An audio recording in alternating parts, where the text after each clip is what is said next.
this is an excellent backup just to have, again. All right, some can just throw in the bag and forget about, but it's got a whole kit in there, things to fill out, address, phone number, medications, people's names, etc. It's all there for you. There's a little Well, it's always plastic nice to pouch with a understand. camera in it, all right? Some of you younger people might not know what we're talking about with the old style cameras, but how many people went to weddings years ago and had a camera on the table and took up? Oh, yeah. All right, so, More that's than what once. it's for. All right? So again, what's the most important thing on the screen? Somebody give us a hint? Don't move anything. Okay, all Don't- right, The fire truck? okay. The people, The people. but are- the evidence is the most important thing at this point. Oh, yeah. Okay, the evidence, all right? I should've- All right. So, how many people know how to lift a motorcycle? Okay, how many people know how to walk when you're scooping down? You put your butt on the seat and pull and lift, okay? So there's always the one person lift that you can do, but if you have a victim lying under the motorcycle, you're not gonna be able to walk that bike up like you normally would, okay? Ours is more of a drop it, I gotta pick it up thing. But for your one rescuer, you're gonna turn it and lift the handlebars. Turn the handlebars away from that injured person and lift up with the handlebars. And if they're awake and alert, they can squat and pull themselves out, okay? And then you can just gently lay the bike down, alright? Again, you may never use this, but one person can lift a motorcycle by the handlebars, okay? Just enough to get their foot out from under the fender, foot out from under the frame. You have your two rescuers. One person takes the handlebars, and then the other person takes the leg or the rear of the frame. All right, the one person with the handlebars lifts up, they count, 1, 2, 3, lift up, and the person gets pulled out that way. If you have 3 people, one person would be on the back of the leg, right back here. One person on the handlebar, and then one person with the leg, full face with the facilitation. Okay? So that's basically one rescuer, 2 rescuer. Again, you don't move everybody unless you absolutely have to, but this just gives you some information on how to lift, turn the bars away from the person, push up that way. They can either scoop themselves out if they're ready, willing, and able. If not, you can have that second person help pull them out for you. Again, we tell you not to move the person, but if their foot is trapped here, under the frame, and that bike is laying on that person, are you gonna leave them there with that foot laying back? That's severed, it's cutting off circulation, okay? Hot. So that's where you would use the 1 or 2 person lift method to go ahead with the motorcycle and get them out. But when you're moving it, you wanna make sure that it doesn't pivot on the frame, and their foot locks underneath of that either, or their leg locks underneath of that either. So you actually have to lift up the motorcycle, okay? That's one thing. Clothing also can be really super important, because sometimes they wear bell bottoms, they have bigger legs, things get caught on, things rip and tear, so you always wanna make sure, assess everything before you move the person. If you're with another person, talk to that person and say, I'm gonna do this, you're gonna do that, on the count of 3, we're gonna lift, you're gonna lift the leg, we're gonna pull, and get the person out, and then gently lower the bike down. Okay. When you're on a motorcycle, though, there's a lot of different things to consider.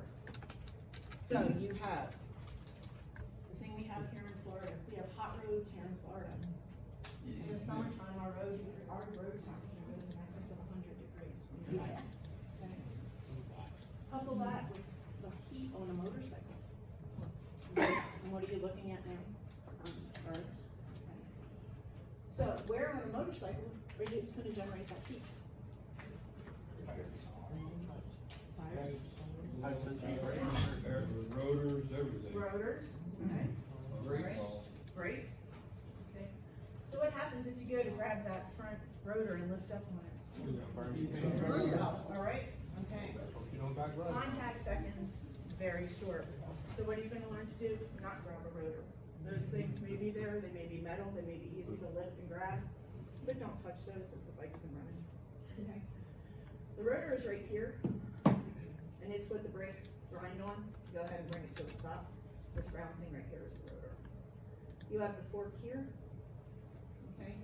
And then down over here, you have the oil tank. You have your exhaust, which is right here. That hurts me when Transmission. everybody gets it. And then the engine over here. to a point where you wanna go ahead and make sure that you don't just grab onto that and then, okay? Handlebars, remember handlebars, okay? You have to lift the front handlebars. You have some temperatures here, okay? Engine temperature, just the oil alone. What's the boiling point? 212?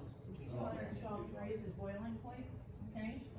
Your engine oil in an engine that's been running goes beyond boiling. Alright, look at the rotor temperature, okay? When you're looking at just the temperature plus the pressure from the brakes on the rotor, the heat it's gonna generate in your exhaust. And then those people that may ride a Honda or a water-cooled bike, you have your radiator cooler. What? They do, they have, Harley has water coolers. Yeah, I know that. Alright. And then you have your brake fluid. What happens if the brake fluid line pops off? And it spews all over. Can it burn? Oh, yeah. So would you look at these and know about these temperatures just looking at a motorcycle? Did anybody just learn one fact in this screen that they didn't know before? Yeah. Did you? Okay. Alright. So you also have that thing that's under the seat that you sit on, the battery. Okay? Alright. You have your brake fluid. And again, your chance of blistering yourself on your skin, you only need 4 to 5 seconds at 212 degrees for you to form blisters on your skin. Okay? 7 seconds, you see the actual blistering. 0.7 seconds is serious burns, and then you went to 1st degree, 2nd degree, 3rd degree. Okay? So, look at your motorcycle. You don't see these things when you're looking at the motorcycle. These are all hidden features. Okay? And again, keep this in mind. This is one of those things to keep in the back of your mind when you're coming up to a scene that you need to think about. Do I need to move this bike? Is one of these things going to hurt the person that's on the bike? Okay? And then also, what about protecting myself? What about all my gear? Okay? Or that leather jacket and those gloves may come in beneficial if you have to lift a motorcycle. Alright? If something ruptures and you have a puddle in the road, it's still gonna be hot for a while, and couple that with our 100-degree roads down here in Florida. It might not be boiling for long, but it's still gonna be hot. Okay, somebody goes to kneel in a puddle. You see what I'm saying? So these are things you really need to look at. These are not things that just by looking at a motorcycle in an accident that you're gonna think about. But again, this is something, and this is some knowledge for you to take home. Hey, I really have to look at fluids on this bike too. I really have to look at what makes this bike stop. We talked about stopping before. This all factors into that 362 feet that you need to stop a motorcycle at 85 miles an hour. Okay?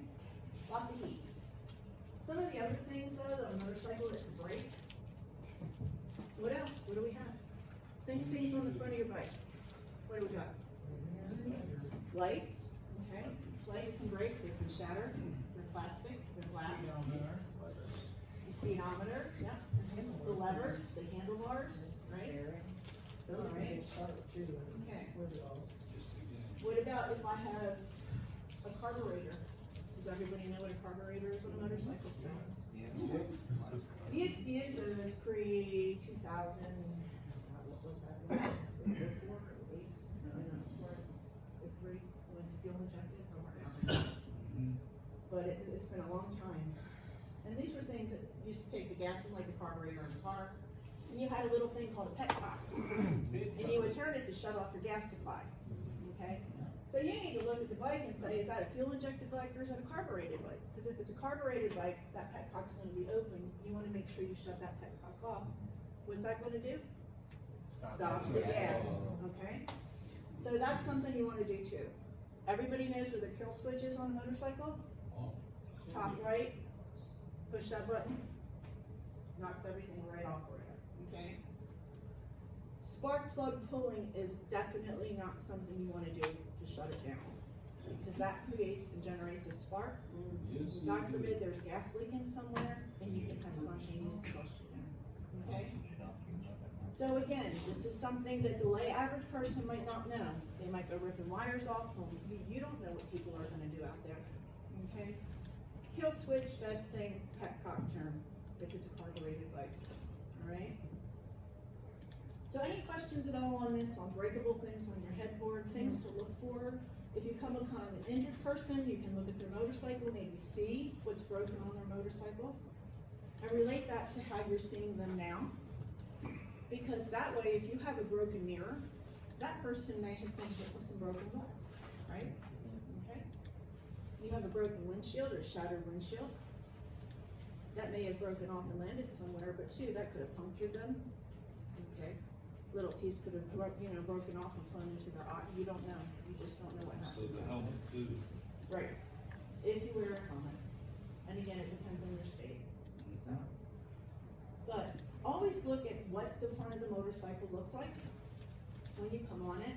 Look at all the little gadgets that are added to it and see what's there, see what's broken. Okay? This is part of your assessing the scene.